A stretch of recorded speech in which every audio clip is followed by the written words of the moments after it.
Assalamualaikum warahmatullahi wabarakatuh. Alhamdulillahirabbil alamin. Innal hamdalillahi nahmaduhu wa nasta'inuhu ala umuri dunya waddin. Wa na'udzu billahi min syururi anfusina wa min sayyiati a'malina. May yahdihillahu fala mudilla lahu wa may yudlil fala hadiya lahu. Asyhadu an la ilaha illallah wa asyhadu anna Muhammadan abduhu wa rasuluh. Allahumma salli ala Muhammad wa ala ali Muhammad kama shallaita ala Ibrahim wa ala ali Ibrahim wa barik ala Muhammad wa ala ali Muhammad kama barakta ala Ibrahim wa ala ali Ibrahim innaka Hamidum Majid. Amma ba'du. Ibu dan Bapak sekalian yang saya hormati, kita awali dengan basmalah. Bismillahirrahmanirrahim. Mudah-mudahan kita semua dalam keadaan sehat afiat, rezekinya melimpah, keluarganya sakinah mawaddah warahmah, utangnya dilunaskan, istiqomah dalam kebaikan, dan kita wafat dalam keadaan husnul khatimah. Kaitannya dengan wanita lebih baik sholat jamaah di masjid. Saya akan nyampaikan alasan-alasannya itu apa dan mengapa. Ini kalau panjenengan bisa paham, setuju, ini menjadi keberkahan tersendiri. Jadi ilmu yang bermanfaat, karena setelah ini akan berubah alur pikirnya. Nah, saya mulai dari sepertinya nggak bersambung ini.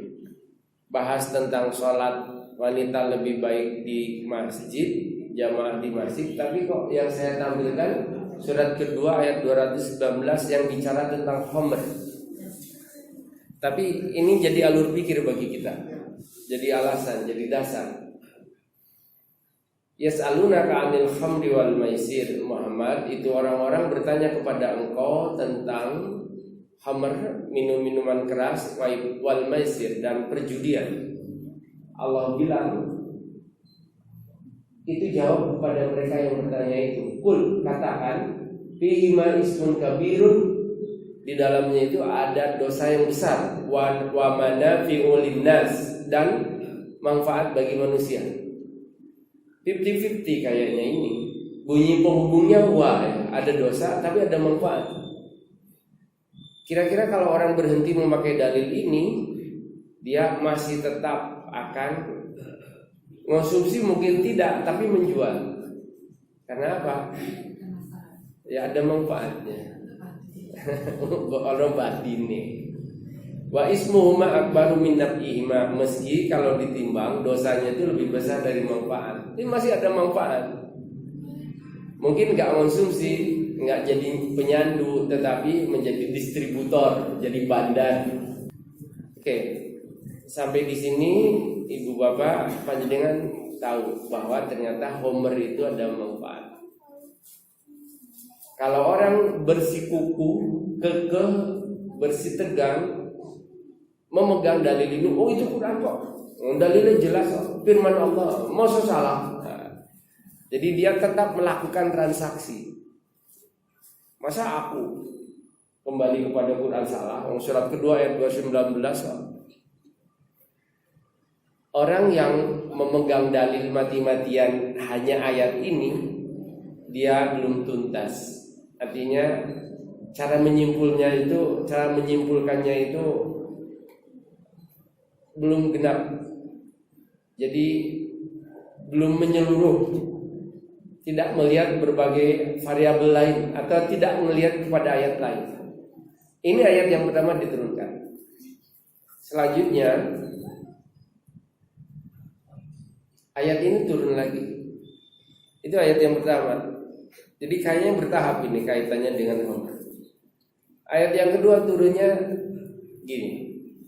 Wahai orang-orang yang beriman, la taqrabus sholata, jangan engkau sholat wa antum sukara, bila engkau dalam keadaan mabuk, hatta ta'lamu ma taqulun, sampai kau paham apa yang kau ucapkan. Berarti kalau enggak sholat boleh. Sholat itu jauh kok. Subuh ke zuhri itu jauh. Sementara bunyi ayat ini, wala taqrabu, jangan engkau deketin sholat kalau dalam keadaan mabuk. Kalau nggak deket sholat berarti mabuk boleh. Kalau orang ini berpegang pada ayat ini, dia salah juga itu sikapnya, salah juga keputusannya, keliru juga dia dalam mengamalkan. Lalu dia berkata, masa salah? Itu surat keempat, surat An-Nisa 43, ya firman Allah. Toh aku punya dasar kok. Nah, kalau itu yang dipegangin juga, kayaknya dia bisa salah simpulan, bisa salah dalam melakukan. Jadi kalau nggak sholat, ayat ini bilang boleh. Tapi kalau udah mau sholat, bukan mau sholat, dekat kepada sholat, itu jangan. Karena apa yang dibaca dalam sholat itu nggak dipahami. Sampai di sini tahap kedua. Tahap ketiga,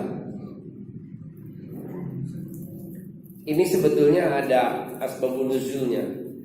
Kaitannya adalah ketika sahabat Ali bin Abi Thalib diundang oleh Abdurrahman bin Auf. Suatu ketika Abdurrahman itu membuatkan makanan, kemudian disajikan di samping kambing guling, sate guling, itu disajikan arak.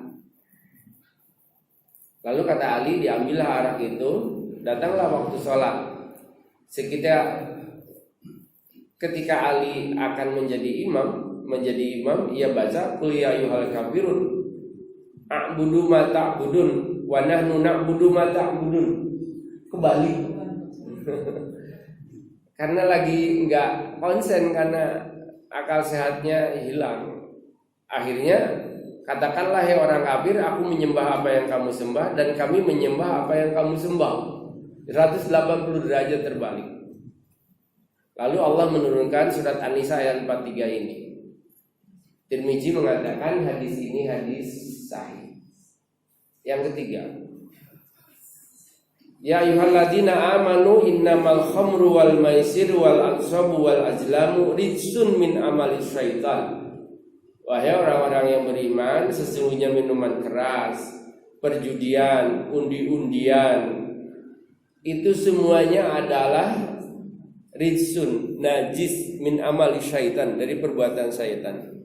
Fastanibu, jauhi, la'allakum tuflihun, kalau engkau ingin bahagia. Ini ayat simpulan ini. Kalau orang megang ayat ini kayaknya benar. Yang pertama tadi kalau dipegangin dia keliru, yang kedua masih salah. Baru kalau megang ayat ini kayaknya benar, dia akan jauhi, karena itu perbuatan syaitan. Ayat ini turun kaitannya adalah dengan Umar. Jadi Umar itu bilang, Allahumma bayyin lana fil khamri bayanan syafiyan. Ya Allah, turunkan ayat tentang khamr, ayat yang jelas, yang menjadi petunjuk bagi kami. Maka turunlah surat Al-Baqarah yang pertama, bertanya tentang khamr. Tapi masih ada jumbuh dosa, tapi ada manfaat. Namanya dosa kan nggak ada manfaat toh. Aslinya kalau menurut syariat, kalau menurut kacamata bukan syariat, selalu aja segala sesuatu di dalam kehidupan ini ada manfaatnya.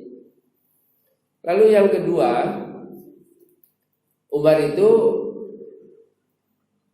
ingin lebih jelas karena ternyata masih ada mengandung kejumbuhan. Lalu minta lagi kepada Allah, Allahumma bayyin lana fil khamri bayanan syafiyan. Allah turunin yang lebih tegas lagi. Kayaknya itu masih ngandung kejumbuhan. Lalu turunlah surat la taqrabus sholata wa antum sukara hatta ta'lamu ma taqulun. Turunlah surat An-Nisa tadi. Janganlah engkau sholat sementara engkau dalam keadaan mabuk. Kemudian bagi Umar ini juga masih belum tegas, masih minta lagi, ya Allah turunkan kepada hamba ayat tentang khamr, di mana itu menjadi keterangan yang sangat jelas. Maka turunlah surat Al-Maidah yang terakhir itu. Ya ayyuhalladzina amanu innamal khamru wal maisiru wal ansabu wal azlamu rijsun min amalis syaitan. Lalu Umar akhirnya berkata gini, Fahal antum muntahun, falamma intaha ila qaulihi fahal antum muntahun. Intahaina udah. Kita gak perlu lagi minum minuman keras, gak perlu lagi judi, jauhi. Kita jauhi aja itu. Karena itu najis perbuatan syaitan, tidak layak untuk kita amalkan. Jadi ayat yang terakhir itu tegas sudah. Apa hubungannya dengan wanita sholat di rumah? Itu kadang orang masih berpendapat lebih baik. Itu hadis-hadis turun di awal era awal. Jadi tahun kedua itu masih ada penyerbuan dari Mekah. 1.000 orang menyerbu ke Madinah, dihadang oleh Nabi di Bukit Badar, di Lembah Badar, sehingga dikenal dengan perang Badar. Jadi ada situasi berperang. Jadi bukan Nabi yang menyerang, mereka menyerangnya. Yang kedua, abad ketiga, berarti 3 Hijriah, setelah 3 tahun Nabi wafat. Nabi ketika itu usia 56. Bayangin Bapak Ibu, kelasnya orang yang paling mulia akan menduduki surga yang paling tinggi. Dalam hidupnya perjuangannya gak habis-habis. Usia 56 masih perang. Dan gak berimbang. Karena apa? Yang nyerbu 3.000. Jumlah pasukan ketika itu cuma 700. Ketambahan orang munafik. Yang orang munafik itu hampir balik di tengah jalan. Bayangin 700 musuh 1.000, di mana yang 700 itu gak bulat, gak utuh niatnya. Bukan karena Allah, untuk menegakkan agama Allah, membantu Rasulullah, meninggikan Islam. Enggak. Perang 3.000 musuh 700 berarti 1:4 itu. Dan ketika itu gak ada granat, gak ada bom, gak ada senjata, manual perang antara pedang dengan pedang, tombak dengan tombak. Kayaknya saya kalau dikerubut sama, mohon maaf dengan yang 4 orang kan sepuh-sepuh semua ini. Tarung lawan saya 1:4, kayaknya saya nyerah. Gak kuat. Apalagi kalau sama-sama mudanya lalu ngeroyok saya, babak belur saya. Zaman Nabi itu 1:4. Sehingga Nabi bilang salat wanita di rumahnya itu lebih baik. Di rumahnya, di kamarnya itu lebih baik. Di kamarnya, di tempat yang tersembunyi itu lebih baik. Karena satu, fitnah. Yang kedua, belum aman. Dan Nabi itu baru aja, Nabi itu pendatang. Islam itu agama baru di Madinah. Jadi kalau Nabi bersabda kayak gitu wajar. Sampai abad ke-5 Hijriah, tahun ke-5 Hijriah, awal Hijriah, tahun ke-5 itu terjadi namanya perang Ahzab atau perang Khandaq. Perang Khandaq. Berapa orang yang nyerbu ke Madinah? 10.000. 10.000 orang berhadapan dengan 3.000. Masih kali juga kan, hampir 3,5. 29 hari itu menyerbu, mengelilingi kota Madinah. Sehingga di Gali Farid mereka tidak bisa masuk. Karena kalau masuk kan harus pakai jembatan, satu-satu dibunuh juga, habis juga dia. Ayo saling menunggu. Lalu Allah ngirim angin puting beliung. Saya ingin menjelaskan bahwa memang di era-era awal Nabi itu bersabda wanita lebih baik sholat di rumah. Tapi jangan itu diambil kesimpulan akan salah selamanya. Mirip dengan ayat Khabar, diambil kesimpulan salah selamanya, menganggap akan ada manfaat. Jadi bandar terus, gak tobat-tobat. Karena yang dipegang ayat. Karena simpulannya gak ngelihat variabel dan faktor lain, gak ngelihat kepada ayat lain. Termasuk hadis, gak ngelihat hadis lain. Gitu. Sampai di sini mudah-mudahan bisa memahami. Karena saya akan bahas ini, karena ini akan jadi pegangan untuk panjenengan. Ini hadis yang menyatakan sholatul mar'ati fi baitiha, sholat wanita di rumahnya itu lebih baik dari sholatnya itu di ruangannya. Sholat di ruangannya itu masih ada yang lebih baik, sholat di kamar kecilnya, itu di tempat yang tersembunyi dalam kamarnya. Tapi bukan di lemari, ya, ntar sholatnya di lemari. karena lebih tersembunyi. Hadis yang kedua riwayat Ahmad dalam musnadnya nomor hadis 297, khairum masajidin nisa qa'ru buyutihinna. Sebaik-baik masjid bagi wanita adalah di bagian dalam rumah, bukan di ruang tengah. Hadis berikutnya bahwa istri Abu Humaid As-Sa'idi yaitu Ummu Humaid pernah datang pada Nabi lalu berkata, Rasul, hamba ini kok ingin sekali ya jamaah bersama panjenengan di masjid. Lalu Nabi bilang, qad alimtu annaki tuhibbina salata ma'i wa salatuki fi baitiki khairun laki min salatiki fi hujratiki. Aku ini ngerti sih keinginanmu untuk ikut jamaah bersama kami ini. Namun sholatmu di kamarmu itu lebih baik daripada sholat di ruang tengah rumahmu, di hujrah. Hujrah itu ruang tengah. Sholatmu di ruang tengahmu itu lebih utama dari sholatmu di ruang depan rumahmu. Sholatmu di luar rumahmu itu lebih utama dari sholat di masjid kaummu. Sholat di masjid kaummu lebih utama dari sholat di masjidku ini, di Masjid Nabawi. Ummu Humaid lantas meminta dibangunkan tempat sholat di pojok kamar khusus miliknya. Beliau melakukan sholat di situ hingga berjumpa dengan Allah. Hadis riwayat Ahmad.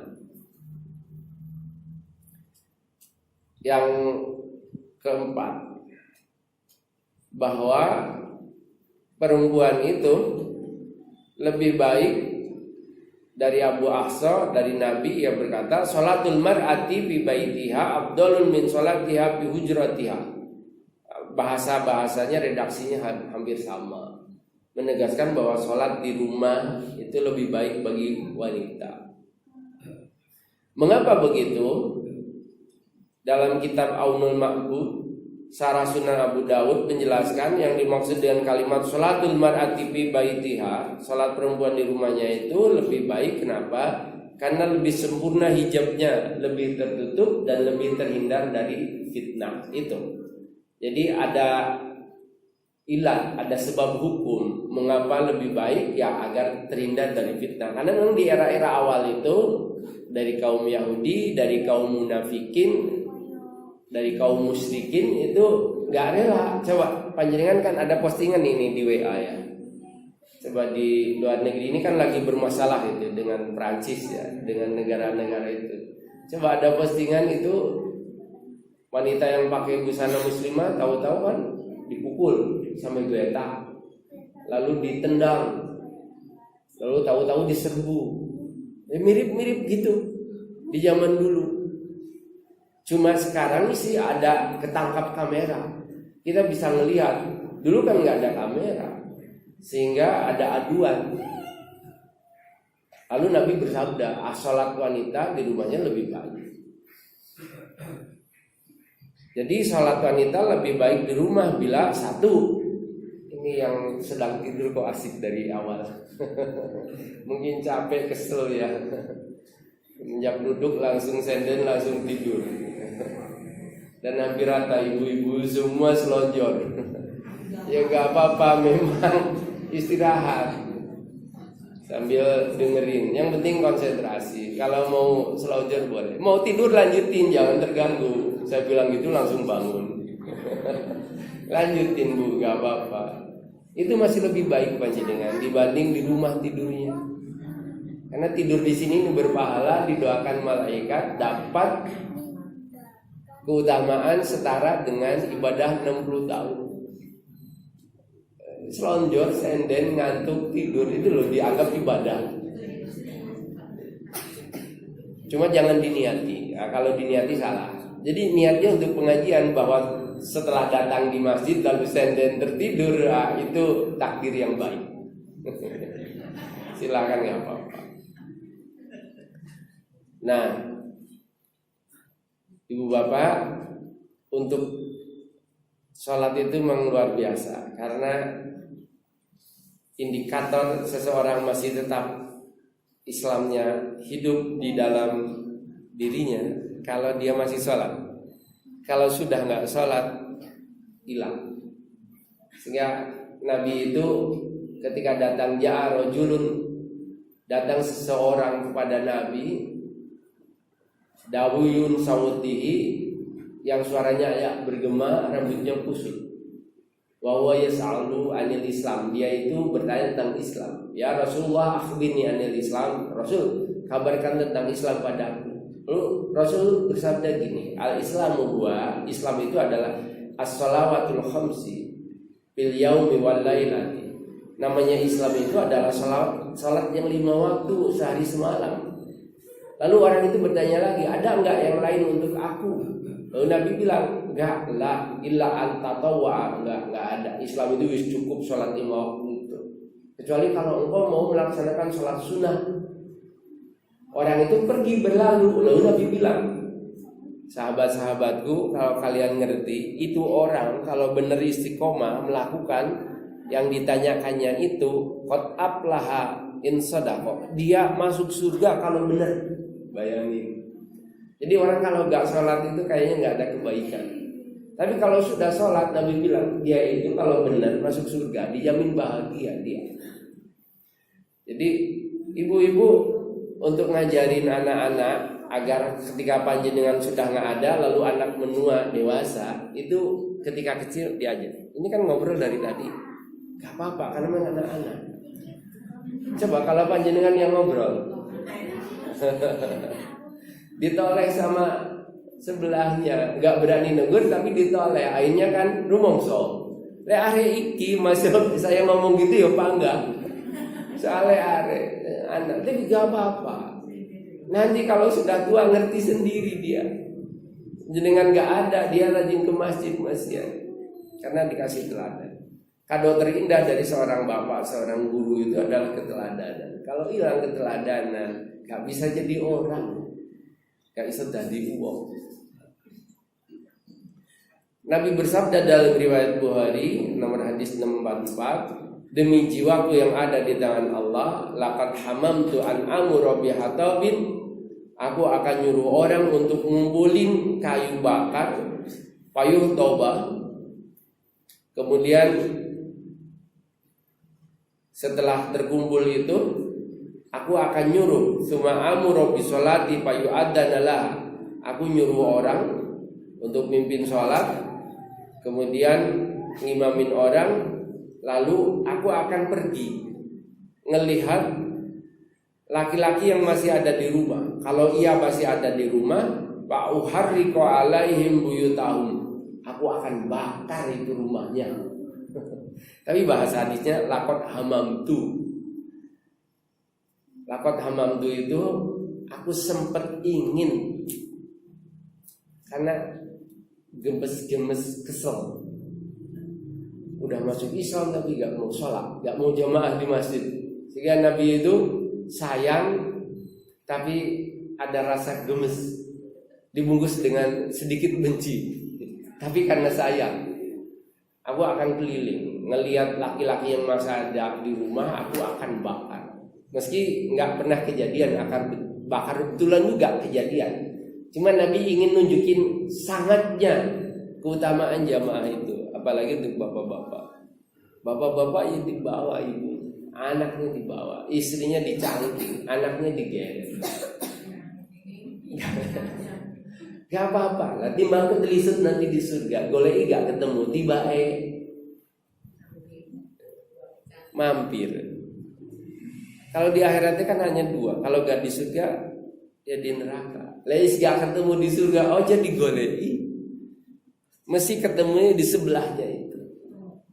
Nah timbang ketelisut kayak gitu, lebih baik bersusah-susah di dunia. Lalu gimana kalau terpaksa kok ibu-ibu itu masih punya anak, punya tugas, ada kewajiban di rumah, lalu nggak ada tempat bagian sholat di dalam masjid, sholatnya di rumah, tapi tetap ingin jamaah. Lalu ada hadis ini, sholli sholata li waqtiha, tunaikan sholat pada waktunya. Lalu jika mendapati sholat jamaah, sholatlah bersama mereka. Jangan katakan aku sudah sholat sehingga tidak perlu sholat lagi. Jadi kalau panjenengan sudah sholat di masjid lalu pulang ke rumah, istri belum sholat, panjenengan bisa jadi imam. Sebaliknya kalau panjenengan sudah sholat di rumah, lalu di sini belum tersenggala sholat, pas datang orang lagi sholat, lalu panjenengan nongkrong di halaman. Kata Nabi, jangan gitu. Jangan bilang aku udah sholat di rumah, jangan gitu. Kau ikut sholat jamaah di situ. Niati itu sebagai sholat sunnah. Jadi kalau sudah sholat wajib di rumah, lalu pas ada acara, ternyata di masjid itu ada juga sholat baru diselenggarakan. Apa jenengan jangan duduk-duduk nongkrong sambil ngobrol, tapi ikutlah jamaah, lalu niatkan itu sebagai sholat sunnah. Itu boleh. Ini kasus dari Yazid bin Aswad al-Amiri. Ada Mu'az bin Jabal, ia berkata bahwa kana yusalli ma'an Nabi, aku ini sholat bersama Nabi, tsumma ya'ti qaumahu, lalu datang ke kaumnya, ke kampungnya. Fayusalli bi bussalah, lalu Mu'az itu ngimamin mereka. Jadi ibu-ibu yang capek, kesel, lalu nggak mau ketinggalan jamaah, bilang sama miswanya, Mas, nanti kalau selesai dari masjid kutunggu ya ngimami, kau jadi imamku, aku bermakmum, biar kita dapat pahala jamaah. Karena jamaah itu 27 kali lipat. Kalau sholat sendiri itu cuma 1 kali, belum tentu usulan. Udah dapat 1 belum tentu usul, tanggal tua, jatuh cicilan juga. Itu kan ngenes, salatnya nggak bisa tumanina. Jadi wanita itu, kata kuncinya, wanita itu lebih baik di masjid bila 1, di masjid ada tempat untuk ibu-ibu, jadi nggak kecampur. Yang kedua, perjalanan ke masjid itu aman. Yang ketiga, tidak ada fitnah kalau ke masjid. Yang keempat, udah selesai urusan domestik di rumah. Yang kelima, udah nggak punya lagi anak kecil yang harus ditunggui. Yang keenam, nggak ada lagi orang tua yang tua renta lagi sakit di rumah. Kalau semuanya itu udah nggak ada, maka di masjid itu lebih baik. Apalagi dengan suami gandengan tangan jalan kaki, apalagi gendong putu. Nah itu akan berbekas untuk putunya itu. Mudah-mudahan manfaat. Kita tutup dengan hamdalah dan kafaratul majelis. Alhamdulillahirabbil alamin. Subhanakallahumma bihamdika asyhadu la ilaha illa anta astaghfiruka wa atubu ilaik. Akhirul kalam. Assalamualaikum warahmatullahi wabarakatuh.